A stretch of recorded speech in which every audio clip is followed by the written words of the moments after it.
Beans பொரியல் செய்யும் பொழுது சிறிதளவு கடலைப்பருப்பு வேக வைத்து சேர்த்து செய்தால் ருசியாக இருக்கும். தோசை வார்க்கும் பொழுது ரொட்டி போல் வந்தால் சாதம் வடித்த கஞ்சியை சிறிதளவு தோசை மாவில் கலந்து வார்த்தால் தோசை பூ போல் மிருதுவாக இருக்கும். கோதுமை மாவை நன்கு சலித்து சிறிதளவு டேபிள் சால்ட்டை கலந்து வைத்தால் வண்டுகள் வராமல் இருக்கும்.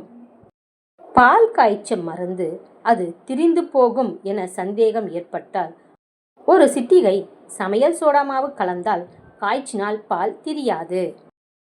நெய் எவ்வளவு நாள் ஆனாலும் கெட்டு போகாமல் இருக்க அதில் ஒரு வெள்ளத்துண்டை போட்டு வைக்கலாம்.